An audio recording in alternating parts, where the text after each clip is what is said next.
What is up, crypto community? Welcome back to another video. Thank you for joining me. Today alone, Fidelity, one of the world's largest asset managers, alone bought over $100 million of Bitcoin just in the past 24 hours, followed the smart money. And Crypto.com, the biggest or one of the biggest exchanges in the USA, has received a Wells notice from the SEC, which basically means they're going to investigate you. And Crypto.com, in response, took very aggressive action, and they filed a lawsuit against the SEC to protect the future of crypto in the US. And we know the SEC track record. And this guy right here, his name's Dan Pena. He's a billionaire. And a few years ago, he came out and said, if you knew who created Bitcoin, it would go to zero.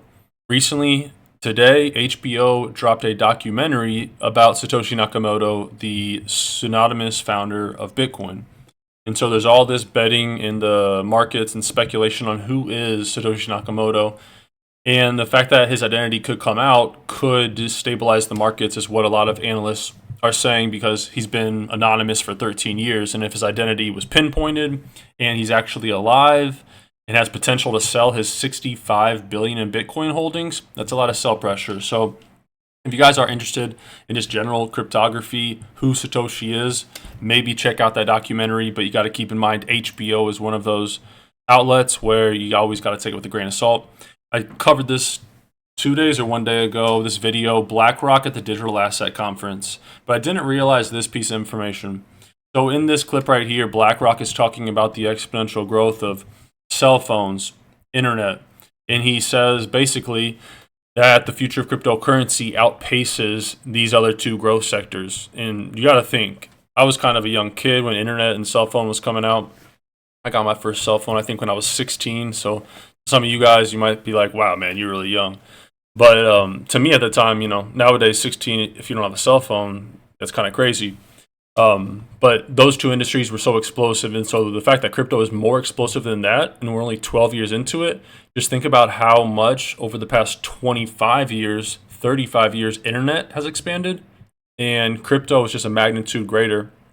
But this conference right here, the head of BlackRock's ETF division, this conference was the Mercado Bitcoin Digital Asset Conference. Mercado recently announced a partnership with Ripple to expand their cross-border payment capabilities. And Mercado is like the Binance of Brazil. It's the largest exchange in South America, I do believe. A lot of people don't know that. So BlackRock is literally at this conference of a Ripple partner saying this stuff about blockchain. And I had a phone call earlier with my dad was talking to his friend, and I heard them talking about the economy. And I recently had talked to my mom about her 401k and her retirement savings. My parents are older. And I said, hey, I'm not going to tell you what to do with your money. I hate doing that, because in the past I have done that when it comes to crypto, and I cause people to lose money. So nowadays I vow to never tell anyone to buy anything. I just share information, and I said, go do your own research. But I told her to ask her financial advisor two things. In the past 100 years, there's only been one other time the inverted yield curve, which is the measure between the 10-year Treasury bill yield and the 2-year Treasury bill yield. It shows, is there more interest earned in the short term or the long term? The last time the yield curve was inverted for 700 days was 1929, before the Great Depression, and then the market crashed 90% after that. Our yield curve in the past 2 weeks, for the past 739 days, was inverted. It's just gone positive now again. You have the Federal Reserve doing a 50 basis point rate cut. And look at the last times the Federal Reserve pivoted and did these 50 basis point rate cuts. What happens? A crash happens every time. So I'm telling my dad's friend that, and he's kind of pushing back, and he's saying, well, hey, every election year is usually green. I looked up in 2008, it was actually an S&P was down 37%. I looked up 2012, it was down 17%. And I don't think this year will be any different. We have had the first rate cut in years, and the market will correct after that. But I'm curious what your guys' thoughts are. If you do have a financial advisor, my question, if your 401k was my 401k right now, I would be asking them, when there's investors like Warren Buffett hoarding more cash than they've ever had in history, Berkshire Hathaway by a far margin, they're just stockpiling cash.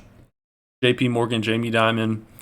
We have a rate cut, and the past 3 times we had significant 50-point rate cuts like this. The market corrects. Our inverted yield curve was inverted for 730 days. It just went positive. Last time was the year before the Great Depression.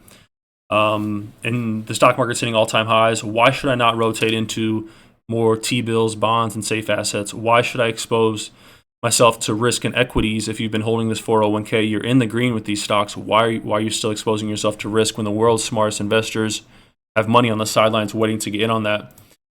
Warren Buffett right here. Bank of America stock selling spree surpasses 10 billion. So if you don't know, Warren Buffett has been dumping stocks like crazy. And he doesn't dump them all at once, but he's been dumping Bank of America for a while. It was his second biggest holding behind Apple, and he's now dumped over 10 billion.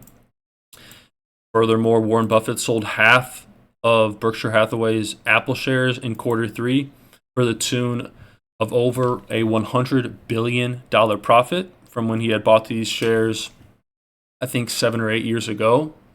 And this website, Seeking Alpha, is one of the best websites for like Wall Street type stock investment research. It's not clickbait, just a very legit, great website. Back when I was in college and I was interning at a hedge fund, whenever I needed to look up stocks and get like fundamental research, I always went to this website. But ever since getting into crypto, I haven't really used it as much.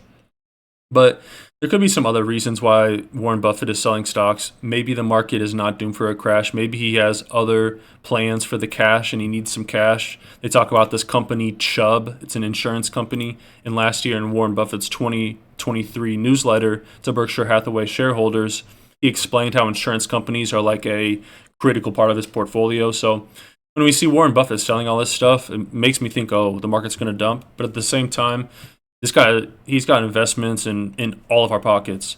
Maybe he just has a project, he needs some cash, and he's already in profit with all of his investments that he's been holding for, like 10 plus years and stuff. And now I want to play this right here, talking about the Fed and where you're going forward. It's more of a traditional market piece of information, but I found this very valuable, so wanted to bring it to you. Value. At the end of the day, do you bet on value at a time where leverage is starting to get cheaper once again? Hi, Shanali. Well, it's a good question. I looked at the historical record to see, what we could glean from there. And what I found is that in previous rate cutting cycles, I looked at 13 of them, value beat growth every single time. However, I should also note that in a couple of years ago, when the Fed was raising rates, I looked at the same question, and I found that value had beaten growth most of the time, even when rates were going up. So, the record does show that value tends to win a lot over growth. And so in general, if you are a value investor, I think you should be heartened by that. However, if you're not a value investor, I'm not so sure that you should pivot to value because we're in a rate cutting cycle. I think you should ask yourself, given that the historical record shows that value has outperformed growth most of the time, why am I not in value? And if there's a good reason why you're not there, you probably shouldn't be there now. Something that's interesting about this dynamic is also a matter of definitions. Nir, how do you define value in this market? Yeah, that's actually a great question because it really goes to what do we know and what does the data tell us? So in the data that I'm referring to, value is sliced based on the price to book ratio of companies. However, there are many ways that you can define value fundamentally. I mean, you can look at sales, you can look at earnings, you can look at very different things. And when we look at different things in general, over the long term, the results tend to be roughly the same, but over shorter periods, they can be very different. And I'm referring specifically to the last 20 or 30 years, where companies have become less asset rich and more intangible value rich, let's just say. And companies that are defined based on value, based on price to book, looking at the asset value, have not done particularly well, whereas companies that have been measured based on, let's say, free cash flow or earnings have done well. So your definition of value does matter, and you have to look at that closely, I think. It's interesting. You would wonder whether it's kind of the Berkshire Hathaway playbook here that's helped it do so well in this environment where people are believing in value once again more significantly. I'm wondering if kind of the definition of value has changed a little bit, particularly as you look intra-sector. If you think about the Mag 7, if you think about those big tech stocks, even if you think about what's happening in AI and semis, do you parse that universe to find value there? Well, I think you have to confront this question, because if you define, for example, if you define value based on assets, you're going to get a lot of financials. And that's going to be what it's going to be. I mean, financials haven't been great over the last couple of decades, let's just say. But if you define value based on earnings, based on the income statement, you're going to get a lot more technology, and obviously technology has been the place to be. So so the definition does matter, like I said, in short periods specifically. However, we have had a big, since roughly 2020, we've had a big turnaround in value. You probably remember in the late 2010s, a lot of people were declaring the death of value, and Mag 7 was everything, and no one wanted to touch value. And of course, those are the times when you usually get pivots historically, and we did get a pivot, and all value did well. The question is, what's going to happen going forward? And my guess is that at least in the short term, the definition of value is going to matter. Is Apple, for example, a value stock? I think these are really important definitions to really drill down on, because if we think about the future and people who are worried about valuations, how do you think about kind of where are the safe havens even within that fast-growing technology industry? So let's look at it just from an income statement perspective. And I think this is where Buffett is so interesting, right?